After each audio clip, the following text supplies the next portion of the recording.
Assalamualaikum warahmatullahi wabarakatuh. Halo guys, apa khabar korang? Terima kasih sebab sudah klik video ni dan jangan lupa untuk tekan tombol subscribe. Kembali lagi bersama saya AA berbagi info dan kisah menarik. Oh, sebelum tu jangan lupa tekan tombol subscribe, tekan loncengnya juga. Okey, dalam video kali ini saya nak sharekan dengan korang satu cerita tentang seorang panduan ni. Dia menerima hukuman mati sebab dia menipu. Jadi ini kisah padah orang menipu lah. Kedasi dia, jom kita mula.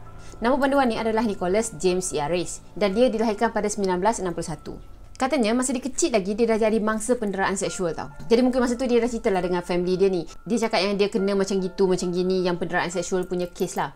Lepas tu mak bapak dia ni tak percaya tau. Jadi mungkin sebab mak bapak dia tak percaya cakap dia tadi, dia jadi makin liar. Dan itu adalah salah satu bentuk dia memberontak dengan diri dia. Jadi masa remaja tu lah nampak yang dia tu makin liar tau.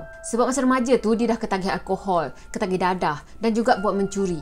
Tapi masa tu mencuri kecil-kecilan lah. Ada satu hari ni, Yaris ni dengan kawan dia nak pergi curi kereta tau. Dah cungkil-cungkil kereta tu sekali dapat kan. Lepas tu pemilik kereta ni nampak yang kereta dia tu nak kena curi. Masa tu pemilik kereta ni datang kat dia orang. Lepas tu cakap, kau jangan curi kereta aku tapi ambil lah RM200 ni.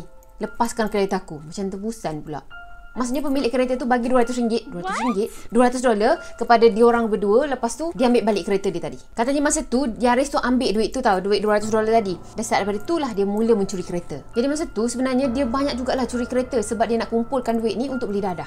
Ketagih dia tu katanya agak berat jugalah. Kiranya memerlukan dadah yang banyak untuk penuh nafsu ketagih tadi. Jadi ada satu hari tu dia memandu kereta dalam keadaan mabuk tau, ataupun keadaan pengaruh dadah macam tu lah, dekat Pennsylvania. Jadi masa tu dia buka lagu kuat sangat yang ketung-ketang tu, sampaikan lagu tu macam menarik perhatian polis tau. Jadi masa tu polis ni tahan lah kereta dia. Lepas tu minta turun daripada kereta tu kan. Jadi masa Yaris tu nak kena tahan, dia pergi bergelut, dia pergi bergaduh dengan polis tu. Dan masa tu sebenarnya umur dia baru je 20 tahun tau. Berani betul dia. Masa duk tumbuk dengan polis tadi, lepas tu Yaris ni berjaya larikan diri tau. Berjaya lepaskan diri. Lepas tu dia lari lah, nak lari kan. Dan masa tu lah polis ni melepaskan satu tembakan. Bang! Tapi tembakan amaran je lah. Dan masa tu polis tu berjaya gari tangan Yaris. Lepas tu dia letak Yaris ni dekat bahagian belakang kereta tu. Kereta polis tu. Dan korang tahu kan kalau kereta polis ni, kat bahagian belakang ni tu dia tak boleh buka daripada dalam tau. Dia kena buka daripada luar. Saya ingat lagi, saya pernah tau naik kereta polis. Bukan saya kena tangkap ke apa. Tapi masa tu ceritanya bapa saudara saya ni polis. Jadi masa tu dia ambil saya dekat stesen bas dengan menggunakan kereta polis tu lah. Tapi masa tu saya duduk dekat bahagian depan. Jadi saya tak adalah nak merasa boleh buka pintu ketak kat bahagian belakang tu. Tapi yang saya tahu kat bahagian belakang tu memang pintunya tak boleh buka daripada dalam. Okey, lepas tu polis ni panggil backup untuk datang ke tempat kejadian tu. Mungkin dia ikut prosedur lah sebab dah lepaskan tembakan tadi kan. So dia orang kena datang kat situ untuk jadi saksi yang ada ketangkapan berlaku. Dan akhirnya Yaris ni didakwa dengan banyak sangat dakwaan tau. Pertama, mencuri sebuah kereta. Kedua, memandu di bawah pengaruh dadah. Ketiga, penculikan seorang pegawai polis. Keempat, cubaan membunuh seorang pegawai polis. Kelima, bersikap ganas yang membahayakan. Keenam, memiliki senjata api, merompak dan juga menentang penangkapan. Jadi masa tu dia ni dikenakan hukuman penjara seumur hidup tau. Jadi kalau masa tu umur dia 20 tahun, dari 20 tahun lah dia akan kena penjara masa tu sepatutnya. Masa kat dalam penjara tu dia terbaca satu keratan akhbar ni tau, iaitu tentang pemerkosaan dan juga pembunuhan Linda May Craig. Jadi cerita pembunuhan Linda tu macam ni. Pada 15 Disember 1981 tu, Linda pergi kerja. Lepas tu, dia tak balik-balik ke rumah dia. Jadi suami dia ni pelik lah kan. Kenapa Linda ni tak balik-balik ke rumah? Sampai ke malam dia tunggu tau. Dan tak pernah lagi dia buat perangai macam ni. Dan masa tu pun, dia orang tak ada gaduh apa. Jadi suami dia yang risau tadi, dia pergilah buat laporan polis yang mengatakan Linda ni hilang. Dan tak tahu Linda ni pergi mana. Lepas polis ni buat siasatan, polis jumpa yang kereta Linda tu tersadai tepi jalan Pennsylvania tu. Jadi esoknya tu, barulah polis jumpa mayat Linda ni dalam keadaan yang menyayat hati. Mayatnya tu ada tanda-tanda ditikam, dirogol dan juga tanda-tanda dipukul.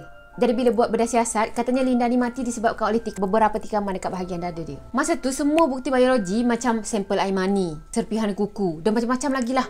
Diorang semua kumpulkan dekat satu tempat dan simpan benda tu semua tau. Jadi sebenarnya Yaris tadi dia ditangkap selepas 4 hari kes Linda tu. Jadi masa tu terdetiklah dalam fikiran dia tu yang inilah peluang dia untuk keluar daripada penjara tau. Lepas tu dia pun buatlah tawar-menawar dengan polis ni. Kononnya mungkin dia bolehlah keluar daripada penjara tu kan. Lepas tu dia pergi bagi tahu polis yang dia kenal siapa yang bunuh Linda tu. Jadi polis ni memang berminat lah nak tahu kan sebab kes pembunuhan tu lagi gempak daripada kes dia. Yaris cakap yang dia ada seorang kawan tau. Namanya Jimmy.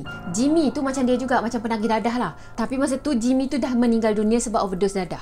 Dan dia cakap yang Jimmy itulah yang bunuh Linda tadi. Polis yang dengan keterangan daripada Yaris tadi tak adalah bodoh sangat nak pergi ambil bulat-bulat kan. Jadi masa tu diorang buatlah siasatan secara terperinci.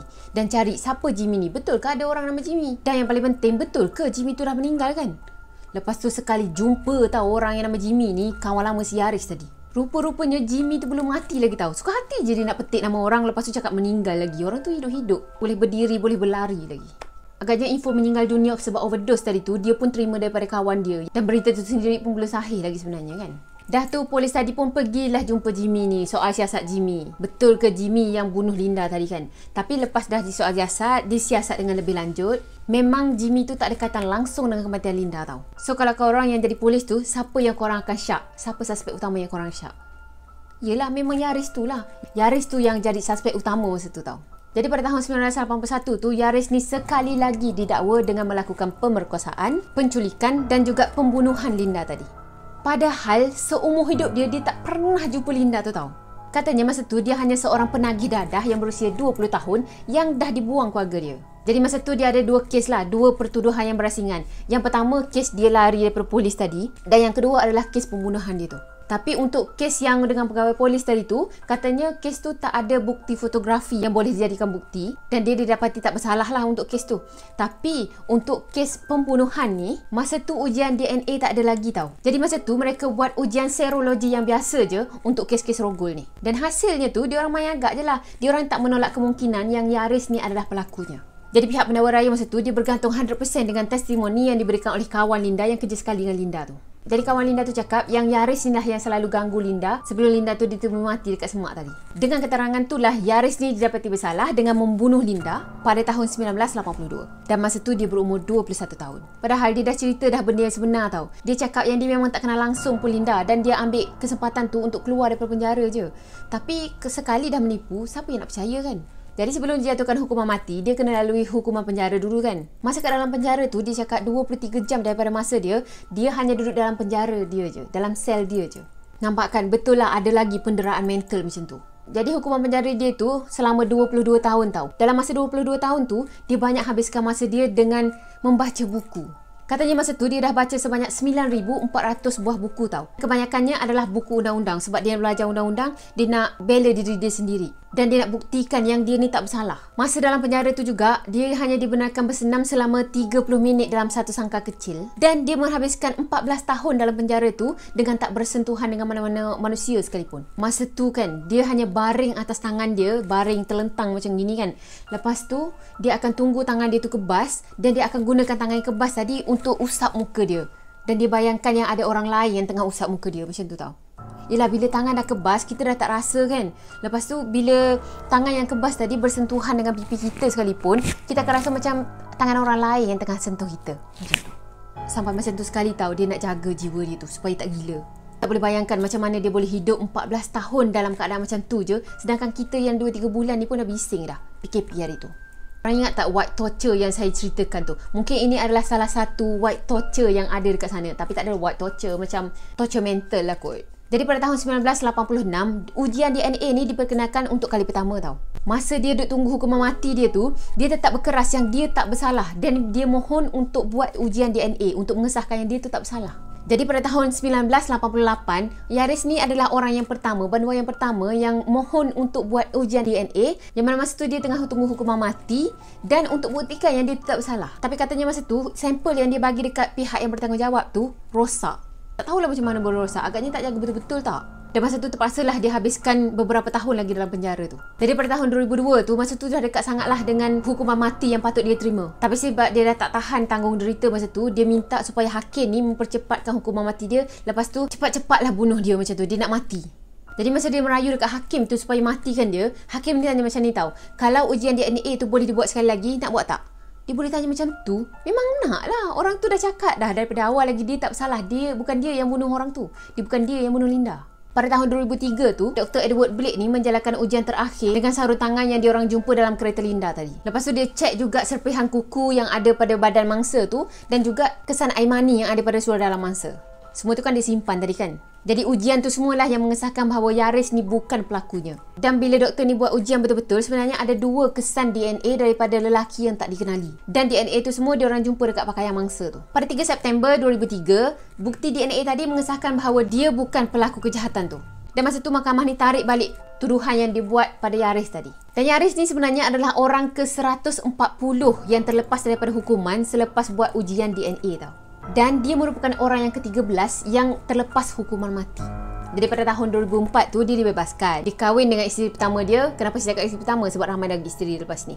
Dia kahwin dengan isteri pertama dia, lepas tu dia bercerai. Masa dia pindah ke UK tu, dia berkahwin pula dengan isteri kedua.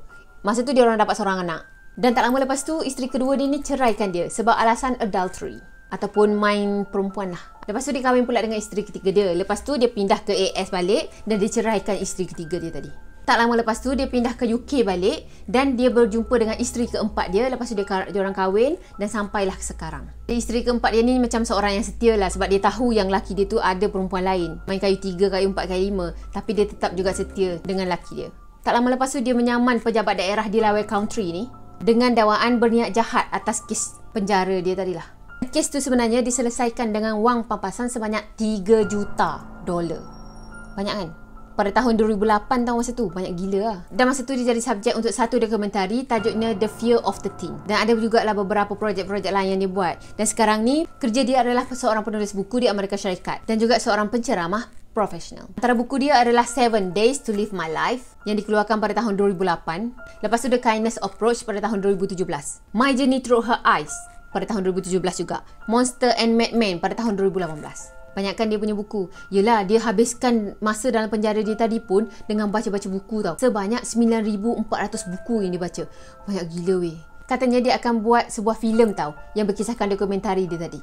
The end. So highlight untuk cerita kali ni adalah jangan menipu. Sebab sekali kita menipu, takkan ada orang percaya dah lepas ni. Yang kedua, kisah kelam seseorang tu tak menentukan yang masa depan dia pun kelam. Sebab kita tak tahu apa yang jadi masa depan dia kan. So kita tak boleh nak judge yang kau ni penaga dadah, memang kau tak ada masa depan dah. Tak, itu adalah pemikiran yang salah.